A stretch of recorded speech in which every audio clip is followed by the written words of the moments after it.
नमस्कार मित्रों, स्वागत है आपका आपके अपने YouTube चैनल चौराहे के चालक पर।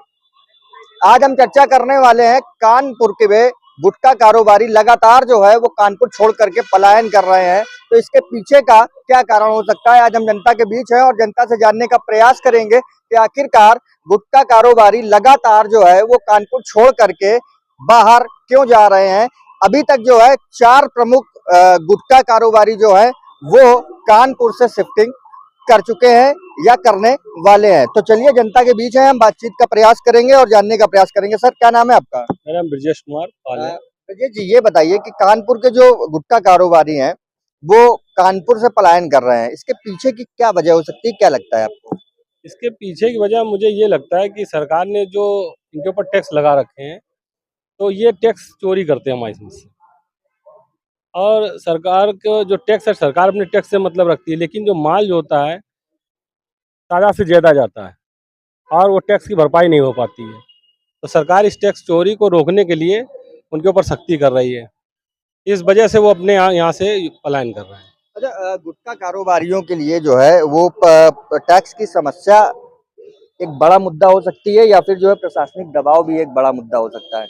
नहीं, ये टैक्स ही बहुत बड़ा मुद्दा है इसमें। टैक्स गवर्नमेंट को ज़्यादा ही लगाती जा रही है, जिससे व्यापारी परेशान भी हो रहा है। और पारदर्शिता रहती रहेगी तो फिर टैक्स देने में व्यापारियों को कोई दिक्कत नहीं होगी। चलिए, हमारे साथ कुछ और भी लोग मौजूद हैं, उनसे भी बातचीत कर लेते हैं और जानने का प्रयास करते हैं। क्या नाम है आपका? ये रवि। अच्छा, ये बताइए कि जो गुटखा कारोबारी है लगातार पलायन कर रहे हैं कानपुर से, क्या लगता है कानपुर की अर्थव्यवस्था पर इसका क्या कुछ प्रभाव पड़ेगा? मेरे हिसाब से तो भैया जिस हिसाब से मैं देख रहा हूँ, डेली अखबारों में खबर पढ़ता हूँ, उस हिसाब से टैक्स चोरी पे नियंत्रण के जो सरकार ने रणनीति लगाई है, रणनीति तो कुछ तो सही है, लेकिन कुछ रणनीति इनकी गलत है।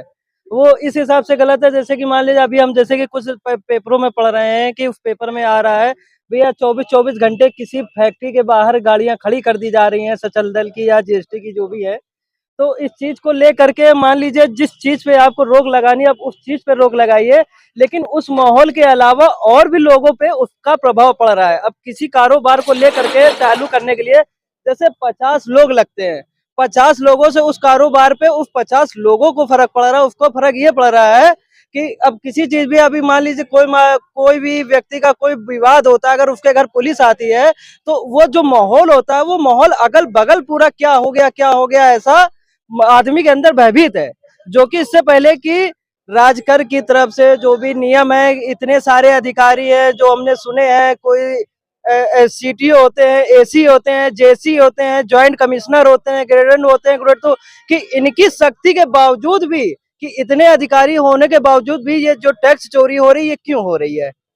अगर हाँ इनको इस हिसाब से ऐसे ही कोई सख्ती लगानी है तो भैया देखिए, आप किसी के घर पे जबरदस्ती घुस के तो वो कर नहीं सकते। हाँ आपको करना, आप रोड का निरीक्षण जितनी जबरदस्ती से कर पाए कर ले। भाई आदमी अगर कोई कारोबार करता है तो रोडी के थ्रू करेगा, वो अपने घर के अंदर तो बैठे बैठे कर नहीं पाएगा। हाँ, सरकार की जो रणनीति है टैक्स चोरी की, टैक्स चोरी पे आप बिल्कुल नियंत्रण लगाए, लेकिन उस चीज को देखें कि मेरे इस फैसले से सामने वाले को कोई ज्यादा नुकसान ना हो और भी चीजों का ख्याल रखा जाए। चलिए, हमारे साथ कुछ और भी लोग मौजूद हैं, उनसे भी हम बातचीत का प्रयास करेंगे और जानने का प्रयास करेंगे कि आखिरकार जो है जो कारोबारी है कानपुर छोड़ने पर मजबूर है, आखिरकार जो है उसके पीछे की क्या वजह हो सकती है। क्या नाम है सर आपका? मेरा नाम महमूद है। महमूद जी, ये बताइए कि गुटखा कारोबारी जो है वो लगातार कानपुर से पलायन कर रहे हैं, उसके पीछे की क्या वजह मानते हैं आप, किसे जिम्मेदार मानते हैं? क्या इसमें जो है योगी सरकार की जो नीतियां हैं टोबैको को लेकर के वो जिम्मेदार हैं या?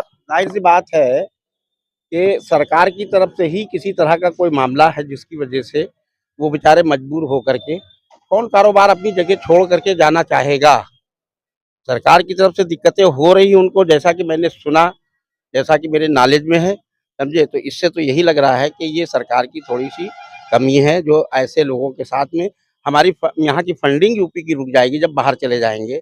जो पैसा गवर्नमेंट को भी आ रहा है उसका भी नुकसान होगा। अर्थव्यवस्था पर निश्चित तौर पर प्रभाव जरूर बिल्कुल पड़ेगा। और कितना आदमी बेरोजगार हो जाएगा, कितना व्यक्ति बेरोजगार हो जाएगा, इसको तो सरकार को सोचने की जरूरत है भाई।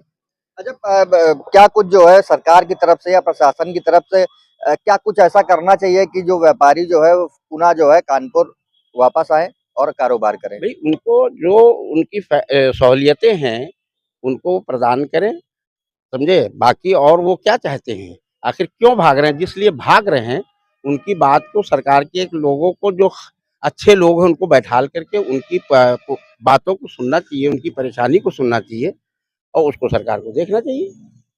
चलिए, तो ये हमारे साथ में लोग थे जिन्होंने जो है अपनी अपनी राय रखी, अपने अपने विचार रखे। फिलहाल आपको क्या लगता है, कानपुर से जो गुटखा कारोबारी पलायन कर रहे हैं उसके पीछे की क्या वजह हो सकती है, हमें कमेंट करके जरूर बताइएगा। और अगर आपको वीडियो पसंद आया हो तो कृपया जो है वीडियो को लाइक कीजिए, चैनल को सब्सक्राइब कीजिए और वीडियो को ज्यादा से ज्यादा शेयर करना बिल्कुल मत भूलिएगा। धन्यवाद।